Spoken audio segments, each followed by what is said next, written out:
kabaruji e demgal pular e radio Jawol Sare. Musidɓe tedduɓe heten ko radio Jawol Sare on calminama to gonɗen no gonirɗon kala joni meftande men e kabaruji. Meftande men kabaruji jamma hande jaatanen koye dendi Amatoure e kabaruji dowlaji dentuɗi e kabaruji international. Bandiraɓe sehlaɓe heddotoɓe radio Jawol Sare jaam hiire moon kabaruji moɗon demgal pular e oɗo jamma aset nogas ɗiɗi lewru ut hitan ujunaji ɗiɗi nogas e jeegom gonɗen joni ko waktuji jeenayyi ɗo e Cincinnati guiɗoɗen ko toon to Washington tugnadi kadi ko winda toon to galleji janiyankoji kewɗi ɗum noon CNN jaa hen kanko oɗo suka debbo biyeteɗo Natalie Harp en wayno affaire makko nan ɓeydo lolluloɗo sa joni sifitinde on tan en wayno ko yontere ɓennude hono kanko sénateur jaaɗo toon to Georgia hono kanko biyeteɗo Jan Ossoff o haali no haaluji kadi o wi wonde Donald Trump ko ɓuuri hewde ko waɗa joni ko yaade waɗoyde golf walla kañum horum jolde avion ngaji no jolde oɗo suka debbo biyeteɗo Natalie Harp noon en wayno ko conseiller kañum horum ko goto e wajiroɓe Donald Trump toon to Maison Blanche kono ko yalti hande ko ɓuuri hewde ko galle jeenayyi ko jaltini wonde koye kanko hoore makko yitama wonde koye ñande 6 lewru janvier hitande ujunaji ɗi no gasi go kanko hoore makko windi ken abbo temedere 50 message ɗum noon ko ɓatakiji fatude Donald Trump walla windi ɗum Facebook pour wonde mo supporta hono Donald Trump walla mo supporta kadi hono ɓeɗo yannoɓe toon to congrès ɗum noon ko supporteur uji Donald Trump kanko hoore makko nder ɗiɗon ɓatakeji kadi o haali hen o wi wonde ko ɓuuri hewde ɓeɗo yaaɓe toon to congrès ɓe wona yimɓe supporteur uji Donald Trump ko yimɓe jeeyaɓe FBI walla jeeyaɓe lam wawi wonde fof kadi yitama hen kadi won ɓatakeji kadi ɗo windi ɗiɗo ko ɓatakeji kadi ene wayno ko gueɗe ɗe ganduɗa nodduɗe hawnaki miijade wonde ko won cehlagal won jokkodiral ngal laaɓani gongal hakkude makko Donald Trump ko wawi wonde fof ene wayno ko oɗo sa joni kanko Donald Trump e yimɓe hewɓe républicain en puɗɗo defandude wiide wonde ko ɗum ɗo ko hunde nde fotani moƴƴude kono noon wonande yimɓe yewtoɓe hewɓe taw ko goni koye galle janiyankoji ko kaali mbi wonde ko so tawi kaɗo haala walla ɗeɗo gueɗe ɗe ganduɗa kaltede hakkude makko kanko Natalie Harp e kanko Donald Trump yanno koye goto e ancien président ji ɗum noon taw ko démocrate ene wayno ko Amérique o fusan ko wawi wonde foof kanko Natalie Harp kadi yitama kadi ñande 6 lewru janvier o windi kadi e nder ɗiɗo ɓeetokuji o wi wonde ko ene wayno ancien président Joe Biden ko kañum waɗi windi hen kadi ene wayno ko kamɓe goppata ɗum noon ene wayno ko gonga ma yalto konguɗi hewɗi hutorto wiyata ko Donald Trump ko yoɓe continue haɓede ko wawi wonde foof ɗum ɗo kadi ko haaluji ɓeydiɗi oɗo sa joni yaaji toon to Washington wonande kanko oɗo suka debbo wiyeteɗo Natalie Harp mo haalu mo anduno ko illande kanko Jan Ossoff nde fuɗɗi haalde haaluji pawtuɗe muɗum haade toon to Washington ñande aljumande kadi ene wayni ko juge goto fédéral kañum waɗi ñawore wi wonde ko kanko Donald Trump en wayni ko haɗande nde waɗi wonande won kena bo 75 leydi a wiide wonde ko won visa ji won mbawa hebde ɗumen ɗum noon ko so tawi ɓeɗon ɗaɓɓoɓe visa ji ene wayni ko ngala doole kañum hoore mum ene wayni ko supportoɓe ɗumen goni ko États-Unis kanko oɗo juge fédéral wi wonde ɗum ɗo ko hunde lundinde lawol ko ɗum ɗo kadi ko yamirole umminode toon to ministére affaires étrangères mo leydi États-Unis koye leydi janvier wonno wiide wonde ko ene wayni koɓe kadi yimɓe hewɓe hebde visa ji ɗum noon kene wona 40% e aduna ene jeeya hen leyɗe yimɓe ummotoɓe toon to Brésil Colombia Égypte Haïti Somalie Russie e ɗum noon so tawi ɓeɗon kadi pour wiide wonde hadde ɓeɗon kala so tawi jomumen garata ko ga ene ƴeewa dañde walla ene ƴeewa ɓamtade walla ene ƴeewa dañde bénéfice aji taw ko Amérique e wiide mabɓe kadi ene wayni ko ɓuuri hewde yimɓe ɓeɗo ɓe kalata ɓen ko yimɓe ɓe ganduɗa nder ɗaɓɓade mumen pour hebde visa nde kaali hen mbi wonde supportowo ɗumen walla ballowo ɗumen gonal mumen ɗo États-Unis ko ga woni donc ene wayni ko kanko oɗo juge fédéral o haaɗi ɗum ɗon o wi wonde ko ɗum ɗo ko hunde ko discrimination ko hunde nde fotani jaɓede kadi kanko hoore makko yandini ɗum haade ɗo hay hono kanko sénateur Bernie Moreno ɗum noon jeeya toon to Middletown ne wayno koye jillu makko ngu waddi kanko e JD Vance toon to Cleveland kadi ene usine mo ganduɗa kanko JD Vance bamma ligguey men kena boye duuɓi 40 e nder konguɗe haali o wi wonde ene wayno ko kanko hoore makko heddora tan ko terme goɗɗo ɗum noon wonde sénateur kadi duuɓi 6 goɗɗi tugnade ko haali o wi wonde ko ɗum noon ko guila nde o waɗata campagne makko adana ene wayno o wino wonde ko kanko wonata sénateur tan ko ene wayno ko termuji ɗiɗi ɗum noon ko wotanede laaɓi ɗiɗi e wiide makko kadi kanko Bernie Moreno ɗum noon ñande aljumande yo yimɓe ɓe paam kala gurdam walla kala ko waɗete toon to Washington wona ɗum woni gurdam gongiɗa gonga goɗɗam won gueɗe kewɗe baɗete toon Washington wona noon aduna o yarata ɗum noon wayni ko oɗo sa joni o mone wonde JD Vance eɓe ƴeewa wallude oɗo usine investissement kena boye $1 milliard pour beele usine on yaara yeeso ɗum ɗo fof noon kadi ko gueɗe ɗe ganduɗa ha en tuuma wonde ko campagne pewnitagol kanko JD Vance pour ko fati hitande ujunnaji ɗiɗi nogas jeetati so tawi kanko hoore makko mo jogori wonde candidat présidentiel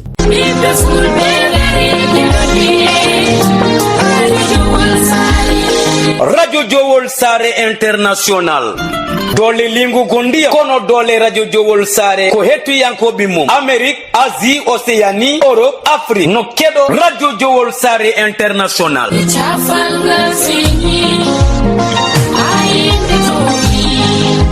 wonandi jogiɓe publicité jokkodir eya radio jowol international caggal indicatif Mauritanie waɗa 46 53 84 09 walla mbaɗa 44 18 77 18 walla mbaɗa indicatif dowlaji dendude Amérique plus 1 513 668 03 94 bandiraɓe musidɓe tedduɓe heeɗi min Abou Diop El Hadji Ngori momi hetto radio jowol international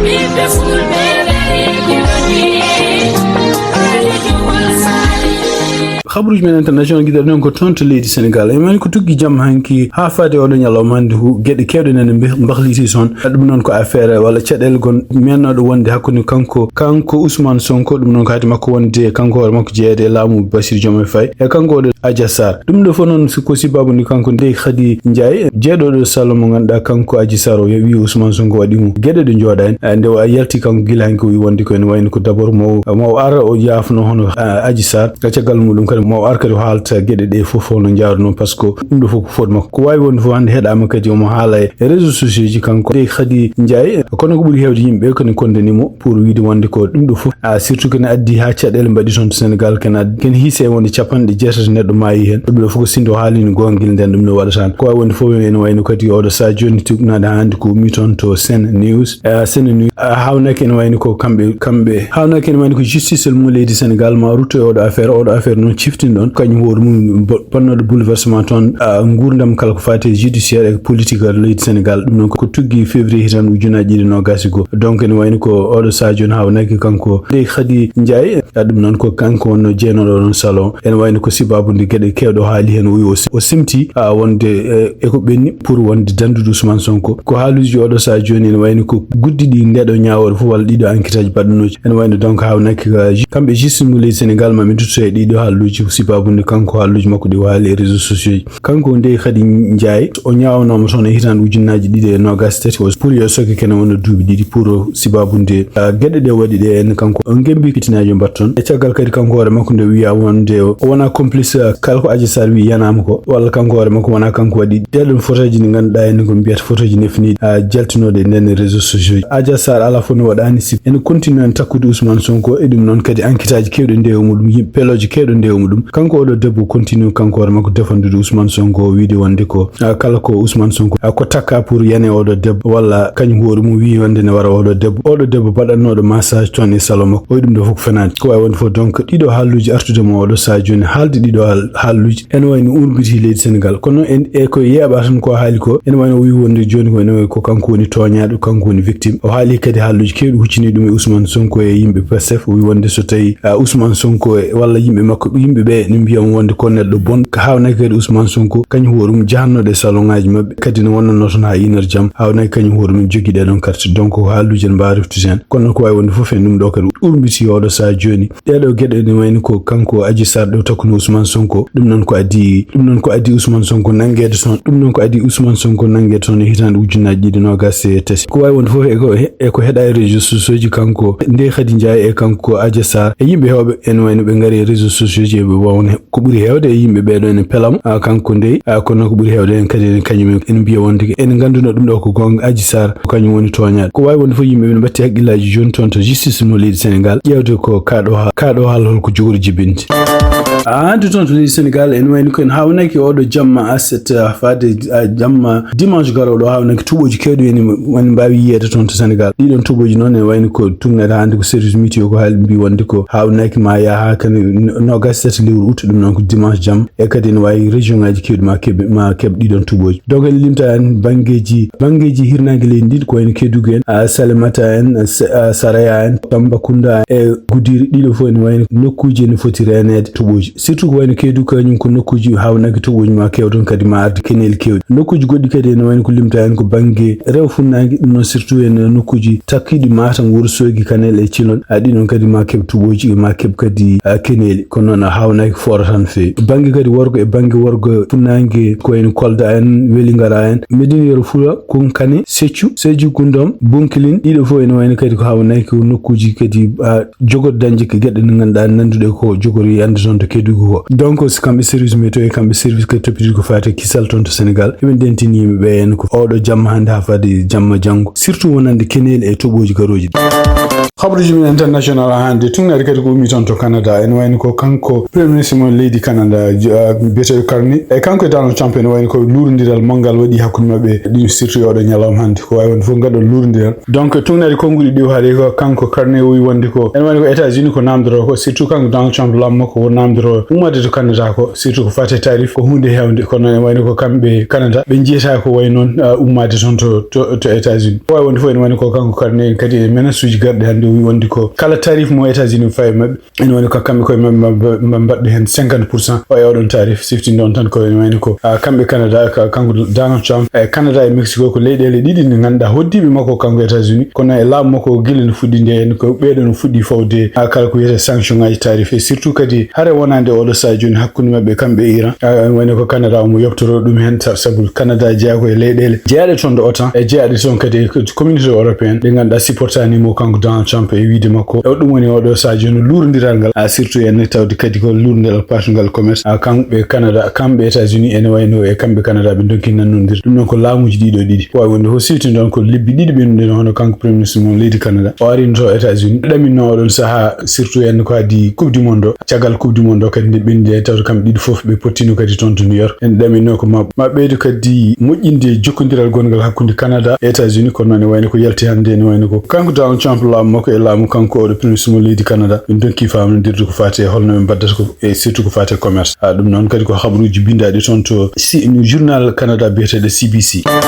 habruji men international cakkitere non toon to Guinée Conakry kanko mawɗo leydi Guinée Conakry hono Mamadou Doumbia ƴefti décision mo ganduɗa waɗi yimɓeɓe faux surprise décision mo ƴefti wayno ko chef de ministre uji ɗiɗi e kadi conseiller makko kanko présidentiel donc goto biyeteɗo Mori Kondé kañum hoore mum wonno ko ministre toppitiri ko fate emploi liggey protection sociale ko goɗɗo biyeteɗo Mourana Souma ardino département communication et économie numérique et innovation e kanko biyeteɗo Mouhamadou Abdoulaye Diallo kanko Mouhamadou Abdoulaye toppitiɗo kadi ko fate tourisme culture et artisanat ɓeɗo fof ene wayno ko décision ummima toon to gardingu leydi oɓe ceekama galleji janiyankoɓe gonɗo toon to Conakry ɓe mbi wonde ene wayno ko ɓeɗo fof ko tumaɓe nde hawnaki won jeenare ndi keeɓi won gueɗe ɗe mbaɗi kadi ne pawi hen kalisaji ɗum ɗo woni coggu mum taw yettaki ɗon tugnana hande ko winda toon to ɗiɗo journal uji surtout Senweb kadi reprendre ɗum wi wonde ko hay sinde ko décret présidentiel o haalani holko ɓeɗo mbaɗi ene wayno ko kanko Mamadou Doumbia e nder kadi ko faama ko waɗata ko wi wonde ɗum ɗo fof ko haare nde woni oɗo sa joni ko hadde kala ko wiyete jeenari ɗum noon corruption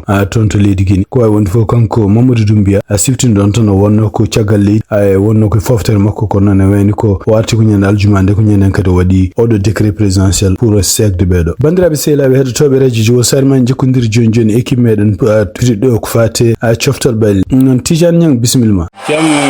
hira moon musidɓe tedduɓe hettiyankoɓe haalirde radio Jowol Sare joni kabaruji men coftal ɓalli